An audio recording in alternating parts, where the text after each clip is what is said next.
বিয়ের পর মেয়েদের দায়িত্ব অনেকটা বেড়ে যায়, তাই না? অনেক কর্তব্য থাকে কিন্তু, যেটা বিয়ের আগে থাকেই না বলতে গেলে। অনেকটা খামখেয়ালিপনা, নিজের ইচ্ছে খুশিতে চলা, একটা আলাদা স্বাধীনতা থাকে, কিন্তু পরে তা হয় না। যতই আমরা ফ্রিডম পাই না কেন বিয়ের পর, সেই ব্যাপারটা থাকে না, কোথাও গিয়ে যেন একটা বাধা থেকেই যায়। তো এখন আমি রান্নাবান্না কিছুটা এগিয়ে রাখছি।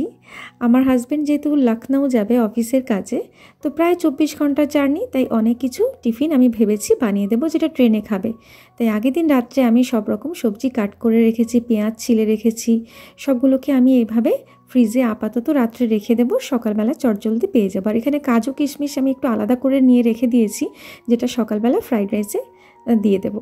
তো সকালবেলা আমি এখন তাড়াতাড়ি করে একটু ফ্রাইড রাইস বানিয়ে নিচ্ছি, কারণ রাতেরবেলা আমি ভাতটা বানিয়ে রেখেছিলাম, যাতে সকালবেলা ফ্রাইড রাইসটা করতে বেশি সময় না লাগে।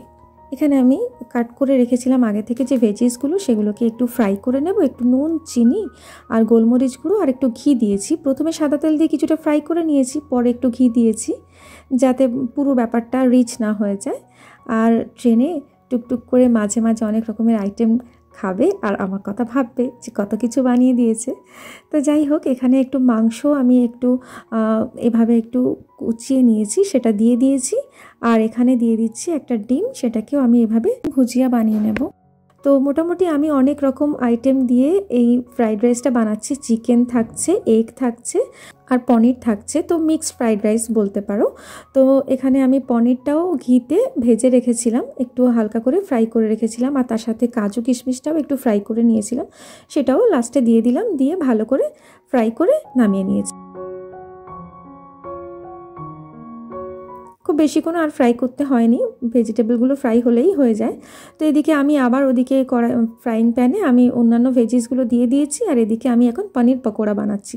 সন্ধ্যাবেলা যখন পনির পকোড়া খাবে ট্রেনে বসে, আর ভাববে সত্যি বউটা আমার অনেক কিছু বানিয়ে দিয়েছে। যাই হোক, আমি অনেক কিছুই চেষ্টা করেছি যাতে ওর বোরিং না লাগে, অতক্ষণ থাকবে তো। দেখবে আমার বিশেষ করে হয় ট্রেনে যখন কোথাও যাই, তখন আমার খুব বসে থাকতে না কিছুক্ষণ পরপর খিদে পেয়ে যায়। আর আমার হাজব্যান্ডের তো আরও বেশিই হয়, ও তো ট্রেনে উঠলেই খিদে পেয়ে যায়। সবার হয় কিনা জানি না, ট্রেনে বসে যখন কোথাও ঘুরতে যাবে দেখবে বারে বারে যেন খিদে পায়। আসলে বসেই তো থাকি, কোনো কাজ পাই না, তো কি করব, তখন এই খাওয়া আর একটু বাইরের সিন দেখা ছাড়া আমাদের কোনো কাজ থাকে না। আর ওই মোবাইল, মুঠোফোনে আমরা তো বন্দি থাকিই, কিন্তু দেখবে একটু খেলে বেশ ভালোই লাগে ট্রেনের মধ্যে। এখানে পকোড়াগুলো ফ্রাই করে নিয়েছি, আর এদিকে আমি একটু ম্যাগি বানিয়ে দিয়েছি। দুপুরবেলা খাবে হচ্ছে ফ্রাইড রাইস, আর সন্ধ্যাবেলা একটু পকোড়া খাবে, আর ম্যাগিটা সন্ধ্যের পরপরই খেয়ে নেবে, একটু রাত করে হয়তো খাবে। আর ওর যে কলিগ যাচ্ছে সেও রুটি আনছে, তো রুটিটা হয়তো রাত্রে খাবে। আর আমি এখন বানাচ্ছি রুটি, এই রুটিটা পরদিন সকালবেলা খাবে, কারণ আজকে ওর 11:40 ট্রেন, আর পরদিন ওরকম 12টা, 12:30 কি একটা ট্রেন, তো লেটই করে, তো সেখানে 24-25 ঘন্টা নর্মাল টাইম, আরও 1-2 ঘন্টা যদি লেট করে যায়।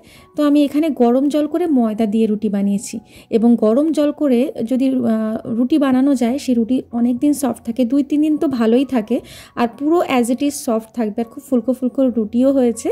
তো এখানে আমার সবগুলো তৈরি করা হয়ে গেছে, আমি কন্টেনারে দিয়ে দিয়েছি ম্যাগি, আর ওখানে আছে পনির পকোড়া, আর দিয়েছি মিক্সড ফ্রাইড রাইস, এখানে আছে রুটি আমি দুজনের মতোই দিয়ে দিয়েছি। ওর সাথে যে আরেকজন কলিগ যাবে, তো তার মতন দিয়ে দিয়েছি, দুজন একসাথে খাবে। আর দুজনের দুটো পাত্রের চিকেন কষা দিয়ে দিয়েছি, আর দুটো ডিম সিদ্ধ দিয়েছি। তো মোটামুটি দুজন বেশ আরামসে অনেক কিছু খেতেই যাবে, আর আমার কথা ভাববে। তো যাই হোক, এত কিছু কমপ্লিট করে দিলাম। তো এখানে সব কিছু কমপ্লিট করে দিয়ে আমি এখানে প্যাক করে দেবো এবার। তো অনেক কিছু বানিয়ে দিয়েছি, ও খুব খুশি। আর এখান থেকে তোমরাও একটা আইডিয়া পেলে, যখন অনেক দূরে ট্রাভেল করবে তখন এরকম টিফিন তোমরা নিজেরাও বাড়ি থেকে বানিয়ে নিতে পারো, যতটা বাড়ির খাবার খাওয়া যায় আর কি। তো চলো, এগুলো কমপ্লিট করে আমি রেডি হয়ে তাড়াতাড়ি এখন যাচ্ছি স্কুলে। আর স্কুলে যেতে গেলে আমাকে প্রথমে যেতে হয় ট্রেনে, আর সেখানে কতটা ভিড়, আমি তো দাঁড়িয়েই যাচ্ছি 1 ঘন্টা ট্রেনে, তারপরে 1.5 ঘন্টা বাসে অটোতে যেতে হবে। তো চলো, আজকে ভিডিও এখানেই শেষ করছি, টাটা।